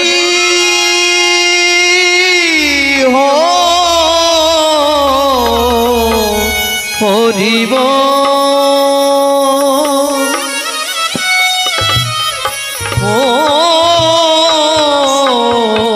হরি। ত্রেতায় রাম তৃতীয় আজ্ঞা পালন করেছে, দ্বিতীয় আজ্ঞা পালন করেছে, তৃতীয় আজ্ঞা দাপরে আমার দেবাদিদেব সর্বকারণের কারণম অনাদির আদি গোবিন্দ পালন করেছে। দ্বারকায় যখন রাজা হয়েছে, সারাদিন রাজকার্য সম্পন্ন হবার পরে সিংহাসনে বসে সিংহদ্বারে দরজার দিকে তাকিয়ে থাকে। কৃষ্ণ মনে মনে ভাবে আমি 10 বছর 11 মাসে বৃন্দাবন ত্যাগ করেছি। তার কারণ 10 বছর 11 মাসের পরে শরীরে যৌবন পদার্পণ করে। তাই কৃষ্ণের দ্বারা কোনো মাধুর্য লীলায় কোনো দাগ না পড়ে, সেই জন্য যৌবন পদার্পণ করার আগেই বৃন্দাবন ত্যাগ করেছে। কৃষ্ণ ওই রাজ সিংহাসনে বসে বসে ভাবছে, আমি কতদিন হলো বৃন্দাবন ছেড়ে এসেছি। আমার বাবা নন্দ, মা যশোদা প্রতিনিয়ত খাবারের থালা নিয়ে আমাকে অনুসরণ করছে। লালা, ও কানাই, আর কতদিনে আসবি? এই মতো ভাবছে কৃষ্ণ। ভাবতে ভাবতে দেখে ওই মথুরার সিংহদ্বারে একটা গাভী মাতা একটা বৎসকে চেটে চেটে আদর করছে, বাৎসল্য দান করছে, মমতা দান করছে। তাই দেখে আমার কৃষ্ণ দুই চোখের জল ছেড়ে দিয়েছে। সিংহাসনের পাশে দাঁড়ানো বৃহস্পতি শিষ্য উদ্ধব বলছে, হে রাজা, হে রাজন, তুমি ঐশ্বর্য বীর্য মাধুর্যের সকল কিছুর রাজা, কোনো সম্পদে তোমার কাছে কম নাই কোনো সম্পদ। তুমি কিসের বিরহে কিসের কারণে চোখের জল ঝরাচ্ছ? কৃষ্ণ এই আজ্ঞাটার কথা বলছে, মাতা পিতার প্রতি ভক্তি, এই আজ্ঞাটার কথাই বলছে ওখানে। বলছি, উদ্ধব, তুমি তো জ্ঞানের ভান্ডার, তাকিয়ে দেখো, বনের পশু, গৃহপালিত পশু, ওরা কথা বলতে পারে না। গাভী মাতা মায়ের উদারতা, মায়ের দরদ, মায়ের মমতা সন্তানকে দান করছে।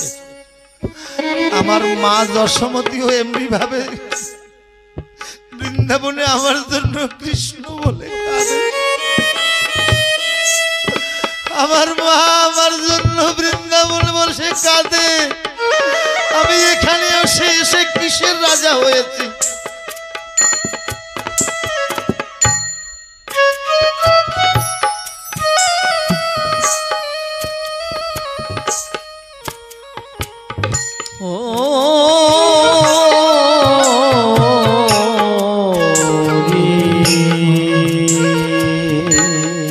আমার মাকে মনে পড়ে, বড় মাকে মনে পড়ে।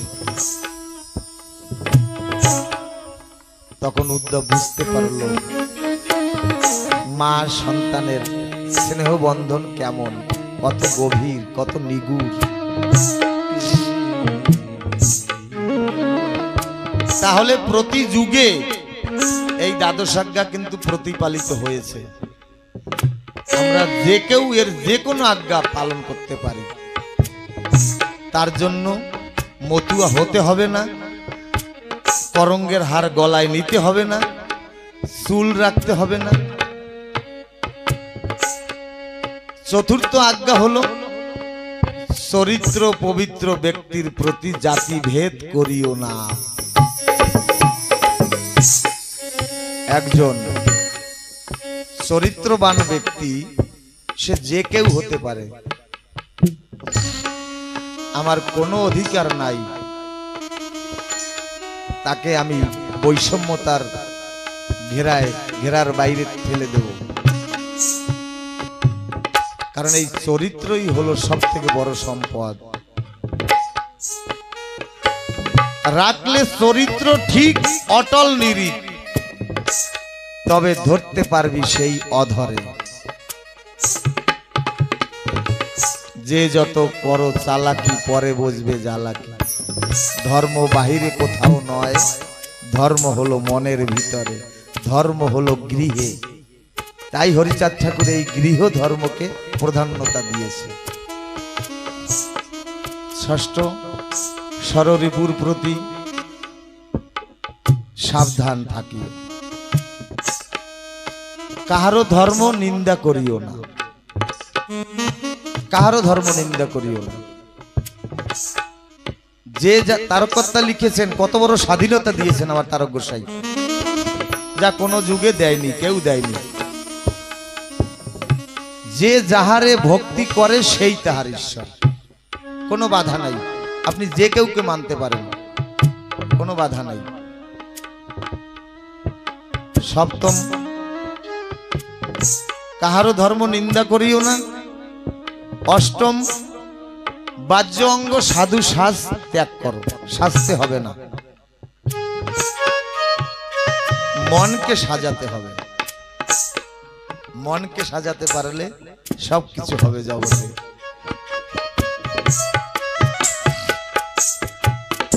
আমি কত যে কি খাই, ভস্য আর ছাই, তবু প্রেমামৃত খাইনে। আমি সকল কাজের পাই হে সময়, তোমাকে ডাকতে পাইনি। আমি কত গান গাই মনেরও হরষে, তবু প্রেমামৃত, তবু তোমার পানে চাইনে। আমি কত কি যে খাই ভস্য আর ছাই, তবু প্রেমামৃত খাই না। এই বাহ্য অঙ্গ সাধু সাজ যখনই আমার মধ্যে আসবে, তখনই তার নিবেশ ঘটবে আমার এই হৃদয়। এই ভাব যদি একবার কারোকে স্পর্শ করে, এই অগ্নি প্রজ্বলিত যদি কারোর মস্তকে একবার হয়ে যায়, তার তো হয়েই যায়। তার এই বেশ ধরার দরকার হয় না, গুটি কটা আচারমালা নিতে হয় না, দাদু সঙ্গে তিলক সেবা করার দরকার পড়ে না, ধুতি পাঞ্জাবি পরতে হয় না। সে যেমন অবস্থায় থাকুক না কেন, একটা গামছা পরা থাকলেও তার সাথে তার যুক্ততা হয়ে যায়। নবম আজ্ঞা, এই নবম আজ্ঞাটা হলো হাতে কাম মুখে নাম করিবে। হাতে কাম মুখে নাম, তাতে মিলবে পরিণাম। প্রতিটা আজ্ঞার আত্মকাহিনী আছে। শুধু এই দ্বাদশ আজ্ঞা যদি বলতে যাই তাহলেই সময় অতিবাহিত হবে। আমরা কিছু মাধুর্যের আলোচনাও শুনবো, কিছু দর্শনেরও কিঞ্চিত আলোচনা শুনবো। দশম আজ্ঞা হলো শ্রীহরি মন্দির প্রতিষ্ঠা করিবে। 11তম আজ্ঞা হলো দৈনিক প্রার্থনা করো। আর 12তম আজ্ঞা হলো ঈশ্বরে আত্মদান করো। আমি পূর্বরীতে চলে যাব। হরিচাঁদ ঠাকুর মূল দৃষ্টি যেখানে দিয়েছিলেন, মূল ইশারা যেখানে করেছিলেন, সেই মাতা পিতার কাছে চলে যাব। ওই ছেলেটা ওই ডাক্তার মাকে জড়িয়ে ধরে চোখের জল ছেড়ে দিয়েছে, বলছে আমার বড় ভুল হয়ে গেছে মা। তোমার পুত্রবধূ যখন কানি বলে তোমাকে তাচ্ছিল্য করলো, তখন আমি বুঝতে পেরেছি আমার মা ছাড়া কেউ নয় তুমি। কারণ তুমি তো এই তোমার অযোগ্য সন্তানের জন্য এই উপাধিটা নিয়েছো, এই কালিমাটা তুমি নিজে ইচ্ছা করে নিয়েছো। আমার মনে হয় যখন যখন তোমাকে জগৎবাসী গ্রামবাসী কানি কানি বলে ডাকে, তখন তখন মনে হয় আমি পাপের অবগাহনে চলে যাই। তবে মা, আমি শুনেছি সন্তান পুত্র যদি কুপুত্র হয়, বিমাতা কবু বিমাতা নয়। মা কখনো সন্তানকে অভিশাপ করতে পারে না, মা কখনো সন্তানকে অভিশাপ দেয় না। আমি যদিও তোমার কুপুত্র হই, তুমি তোমার কুমাতা নও। মা সন্তানকে বুকে জড়িয়ে ধরলেন। মা বলছে, ওরে তোর কত পাপ আছে জমা, তোর কত পাপ আছে জমা, তার থেকে শতগুণ বেশি জমা আছে আমার কাছে ক্ষমা। আমি যে ক্ষমার মূরতি, আমি যে ক্ষমা করতে পারি, আমি অভিশাপ দিতে পারি না। এ হলো মা।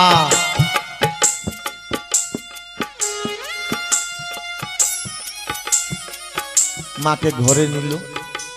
ঘরে নেওয়ার পরে মা বলে, আমি রোগাগ্রস্ত, আমি বেশি সময় থাকবো না তোর এখানে, আমি বাড়ি চলে যাব, তোকে দেখতে এলাম।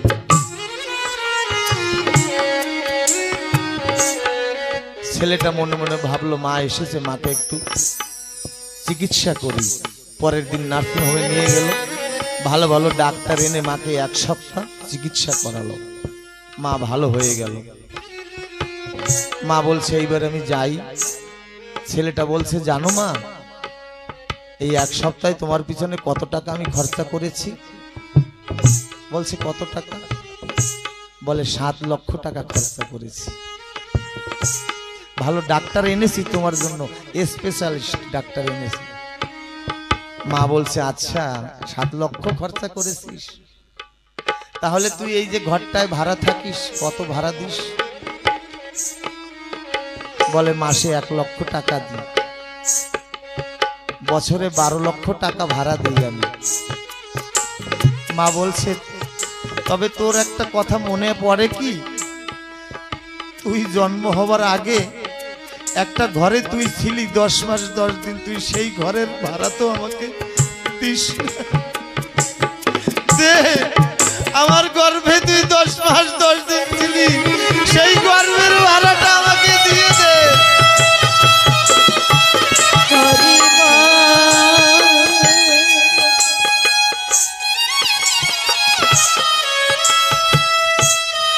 কোনো সন্তান দিতে পারবে না, মায়ের দুধের একটা নালীর ঋণ শোধ করতে পারে না সন্তান।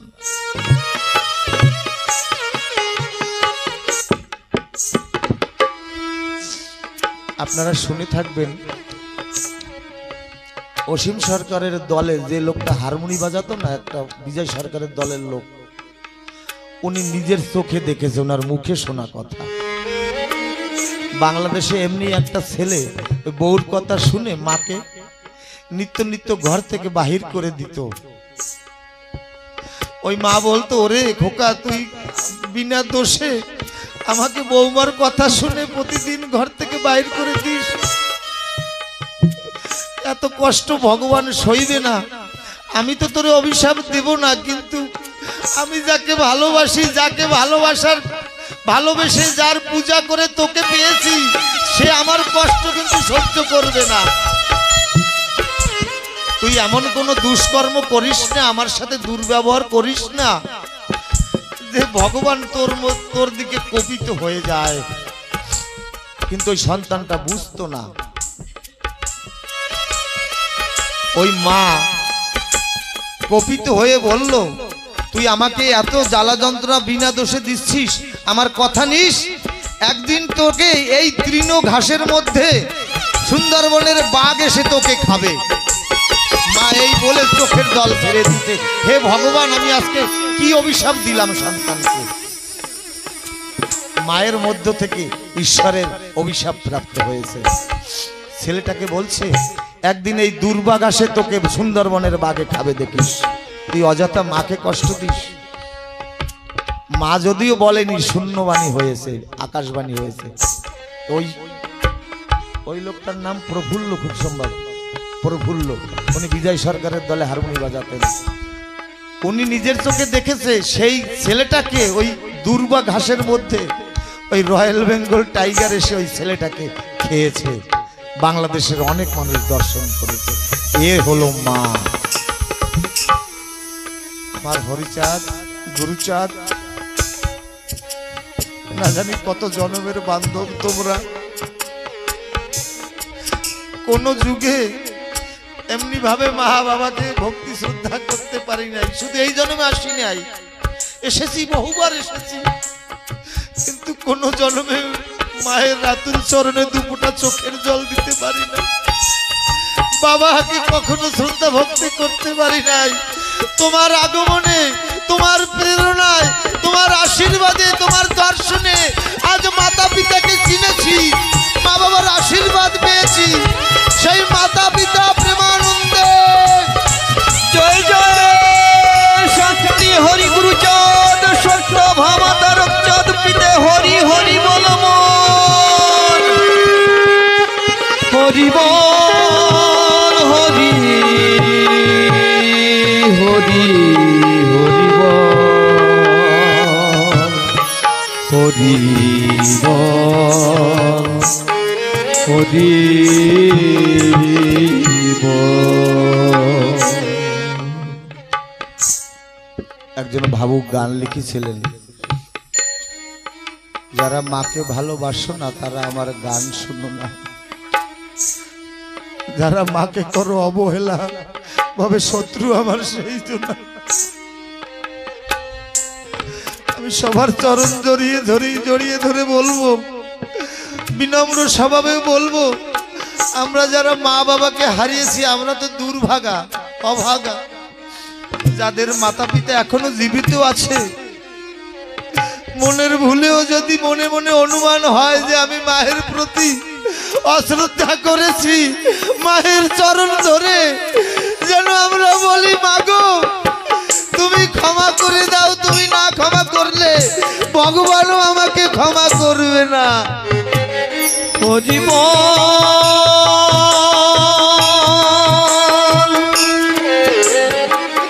হরি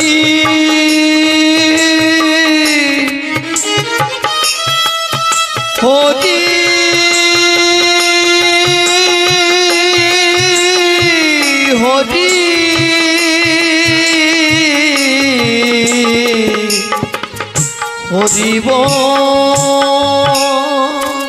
মায়ের এক জনমের কি যেন বলটা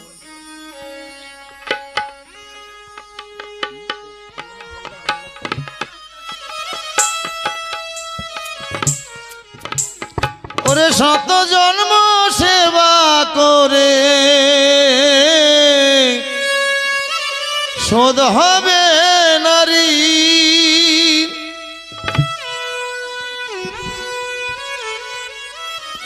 যারা সেই জ্যান্ত মাকে ও যারা সেই জ্যান্ত মাকে ভুলে করো মাটির মায়ের সাধনা তারা আমার গান শুনো না যারা মাকে ভালোবাসে না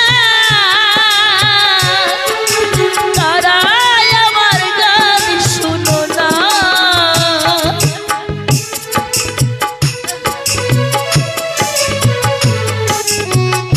হরি বল হরি বল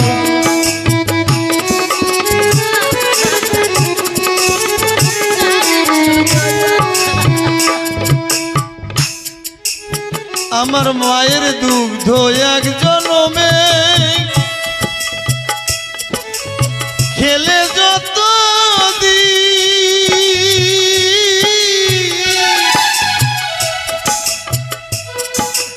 ওরে শত জন্ম সেবা করে মায়ের শোধ হবে না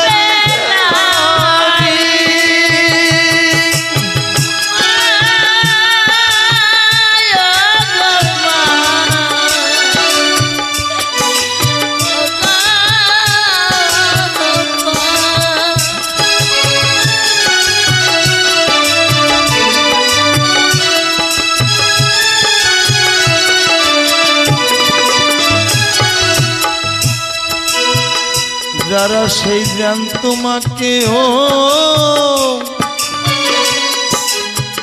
যারা সেই জ্ঞান তোমাকে ভুলে করো মাটির মায়ের সাধনা তারা আমার গান শুনো না যারা মাকে ভালোবাসো না তারা আমার গান শুনো না।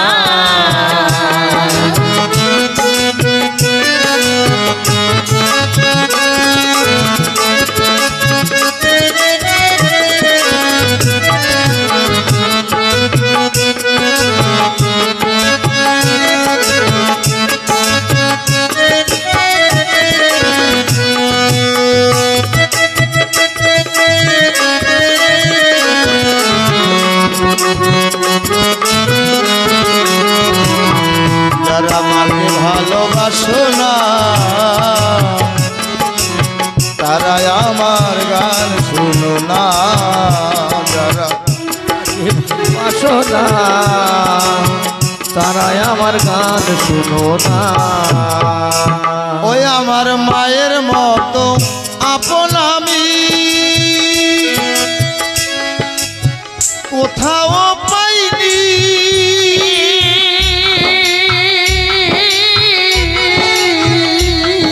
ওরে তোমরা যদি পেয়ে থাকো সে কিন্তু ডাইনি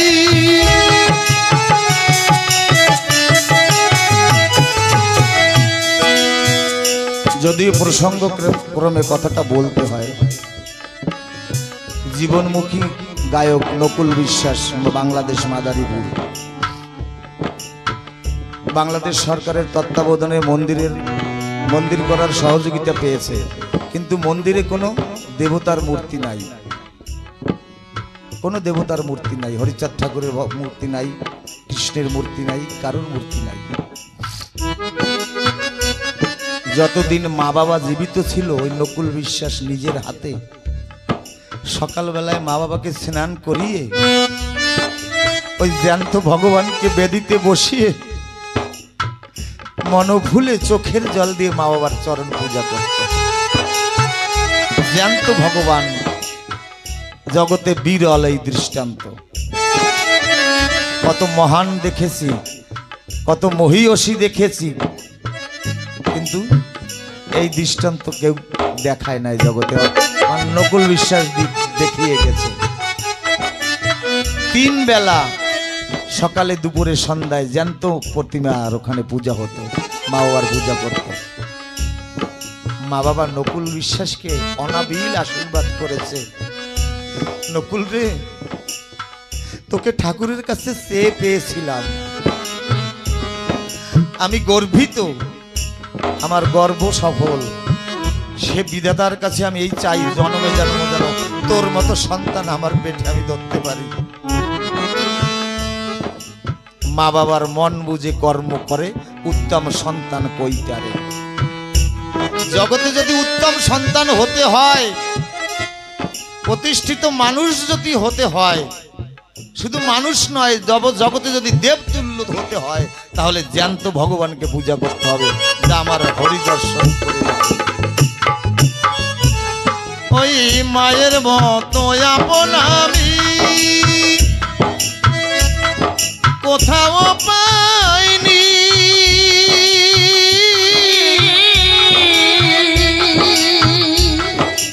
তোমরা যদি পেয়ে থাকো সে কিন্তু ডাইনি।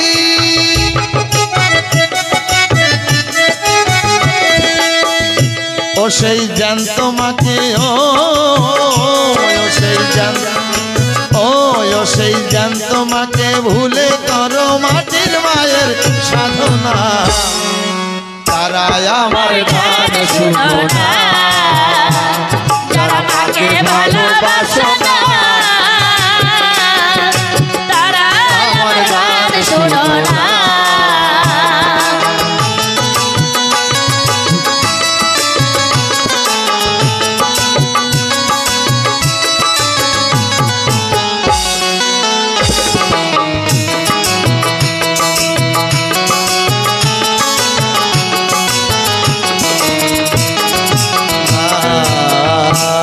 জয় জয় শান্তি হরি প্রেমানন্দে হরি হরি বল হরি বল। মাতা পিতা প্রীতি প্রেমানন্দে হরি হরি বল হরি বল হরি হরি বল।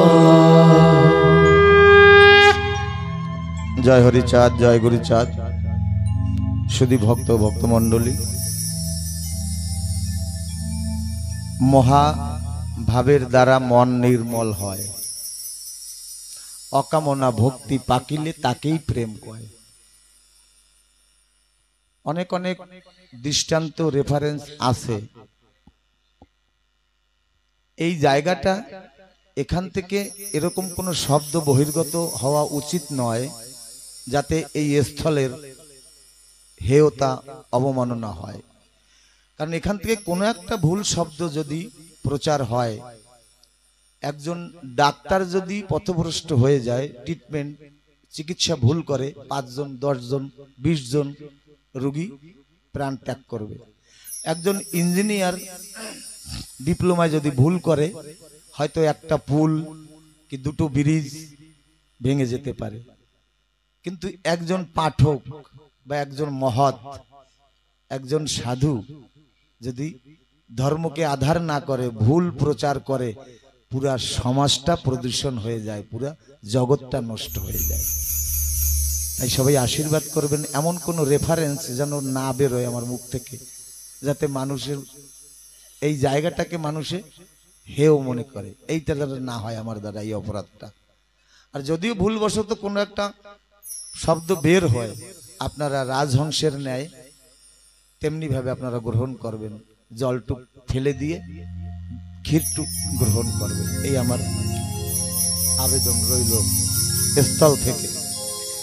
মহাজন বলছে মহাভাবের দ্বারা মন নির্মল হয়, অকামনা ভক্তি পাকিলে তাকেই প্রেম কয়। অকামনা অহৈতুকী রাগাত্মিকা। ঠাকুর বলছে যে আমার কাছে কিছু নাহি চায়, ভক্তি ডোরে বেঁধে সে আমাকে ঘুরায়। তার কাছে কিছু চাইতে হবে না, আমার থেকে সে বেশি জানে আমি কিসে ভালো থাকবো, কিসে সুখী থাকবো, আমার কি কি দরকার। জন্মের ভূমিষ্ঠ হওয়ার 6 দিন পরে বিধাতা এই ললাট লিখন লিখে দেয়। আমার যা যা দরকার, আমার যা যা লাগে, তার সকল কিছু পরিপূর্ণ করে লিখে দেয়। আমি নতুন করে তার কাছে কি চাবো? তাই বলল তারকর্তা, অকামনা ভক্তি পাকিলেই তাকে প্রেম পায়। প্রেম তো অত সহজ নয়। নিন্দার কাটা না ফুটিলে গায়ে প্রেমের কি স্বাদ আছে বলো না। এই প্রেম যদি অর্জন করতে হয় অনেক বিষ পান করতে হয়। আমরা জানি সমুদ্র মন্থনে অমৃত উঠেছে, এইটুকি জানি, পাঠকরা বলে, কিন্তু নয়। বিষ্ণু পুরাণ অধ্যয়ন করবেন, সমুদ্র মন্থনে 14টা বস্তু উঠেছিল, 14খানা বস্তু। প্রথমে উঠেছে বিষ। প্রথমে বিষ উঠার কারণটা কি? আমার এই আত্মা পরমাত্মার মন্থন যদি আমি করি, এই সমুদ্র, এই দেহ সমুদ্র থেকে মহাজনরা বলেছে যাহা আছে বিশ্ব ব্রহ্মাণ্ডে তাহা আছে এই দেহ ভাণ্ডে। এই আত্মার পরমাত্মার মিলন মন্থন যদি করি, তাহলে আমার জীবন চলার পথে প্রথমে বিষ উঠবে। বিষ কোথায়? একটা যেমন যারা কীর্তন করে, একজন কীর্তনিয়ার প্রতি আরেকজন কীর্তনিয়ার প্রতিহিংসা, একজন পাঠকের প্রতি আরেকজনের পাঠকের প্রতিহিংসা, একজন বিত্তশালী ব্যক্তির প্রতি আরেকজন বিত্তশালীর প্রতিহিংসা। এই আমার জীবন চলার পথে বাক্যবান, অপযশ, নিন্দা, এই হলো বিষ। এই বিষ যদি পান করা যায় নিঃশব্দে, যা পান করেছিল মহাদেব, নীলকণ্ঠ হয়েছিল। বিষকে পান করে নীলকণ্ঠ নাম ধরেছিল। আমারও এই মন্থন করে আমারও নীলকণ্ঠ হতে হবে। সংসারের অপবাদ, বাক্যবান, অপযশ, নিন্দা, এই সকল কাটার আঘাত আমার সহ্য করতে হবে। তাই এই বিষ উঠেছিল প্রথমে। এই বিষ যদি পার হয়ে যাওয়া যায়, তারপরে ওঠে কামধেনু। কামধেনু মানে যে গাভীর কাছে যা চাইবে তাই তাহাই পাইবে, এ হলো কামধেনু। এইভাবে 14টা পদার্থ ওঠে। মণি ওঠে, তারপরে ঐশ্বর্য নামে ঘোড়া ওঠে, ঐরাবত ওঠে, পারিজাত ফুল ওঠে, রম্ভা মানে আপ্সরা ওঠে, চন্দ্র ওঠে, তারপরে ধনন্তরী ওঠে, তারপরে এসে অমৃত ওঠে। তাহলে এই মন্থন যদি করা যায়, এই মন্থন করলেই এই অকামনা ভক্তি প্রেম জাগে। যাক, মন্থনের দিকে যাব না, আমি অন্যদিকে ধাবিত হচ্ছি। আবার যদি কোনোদিন সময় পাই, ঠাকুর দেয়, তাহলে এই 14 তত্ত্বের বিষয় একটু জানাবো বা বুঝাবো, বলার চেষ্টা করব। অকামনা ভক্তি পাকিলে তাকেই প্রেম কয়। এই প্রেম কখন উদয় হবে? পরহিতে আত্মত্যাগ যখনে জন্মিবে, তখন সেই মতুয়া মোর জাতি হবে। এখানে এসে দেখেছি আমার কার্তিক দাদার বাড়িতে যে অনুষ্ঠান, এই যে মতুয়া ভাইরা দাদারা অক্লান্ত পরিশ্রম করেছে, নিজের কাজ ফেলে দিয়ে, নিজের কাজ। যেমন আমার মনি বাবা একটা কথা বলতো, এই কারুর বাড়িতে যদি যাস বেড়াতে, নিজের বাড়ি যদি ভাবতে পারিস তাহলেই যাবি। আমার মনি বাবার একজন শিষ্য আছে জগদীশ দা, 70 নম্বরে। কখনো কখনো আমার গৃহে যদি ঘুরতে যায়, আগে আমার সাথে আদান প্রদান না করে ওই ঝাড়ু আর কোদালখানা নিয়ে আমার গোশালায় চলে যায়। আমার কটা গরু আছে, আগে গিয়ে ওই গোবর সাফ করে। আমি কই, দাদা আপনি এসেন? বলে, আমার বাবার কথা পালতেছি। কারণ গুরুর বিছানায় 14 বছর শুইলে গুরু কৃপা হয় না। গুরুর একটা আজ্ঞা যদি পালন করা যায় তাহলে গুরু কৃপা হয়।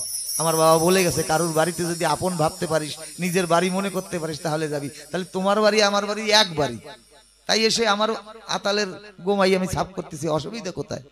তাই কার্তিক দারে এখানে এসে দেখলাম আমার দাদারা অক্লান্ত পরিশ্রম করেছে। এই গরমে আমরা এত পরিপাটি করে আমাদের ভক্তদের বসার জায়গা, পাখার ব্যবস্থা করেছে, কিন্তু আমার দাদারা রন্ধনশালে না পাখার ব্যবস্থা আছে না কিছু আছে, ওই মার্তণ্ড অগ্নি প্রজ্বলিত হচ্ছে, নিজের দেহের রক্ত জল হয়ে পড়ছে।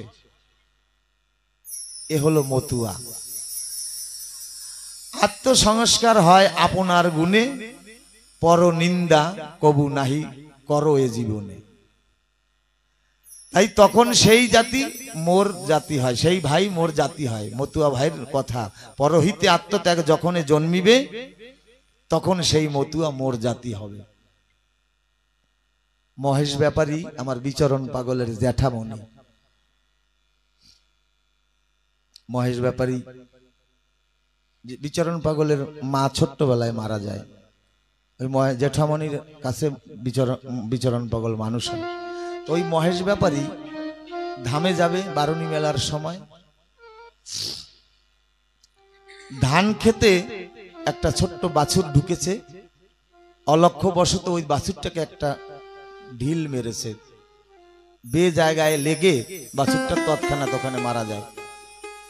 মহেশ ব্যাপারী একজন হরিভক্ত মনে মনে ভাবলো ভুল করেছি, তবে কার না কার বাছুর দেখে ফেলবে, আমার তাহলে ধামে যাওয়া হবে না, এখন আপাতত ওকে লুকিয়ে রাখি, ধাম থেকে এসে আমি ক্ষমা চেয়ে নিব, যা পানিশমেন্ট হয় আমি ভরণ পোষণ দিয়ে দেব। এই বলে ওই বাছুরটাকে একটা কচুরি পানা জলের ডোবা তার মধ্যে ডুবাই রেখেছে। ব্যস্ততার মধ্যে ওরা কান্দি যাবে, দল তৈরি হয়ে রয়েছে, ডাঙ্কা কিষান রেডি করে। এদিকে গুরুচাঁদ ঠাকুর ধামে বসে গর্জন দিচ্ছে, হাল্লাল লাঠি হাতে নিয়ে বলছে আজকে আসুক মহেশ।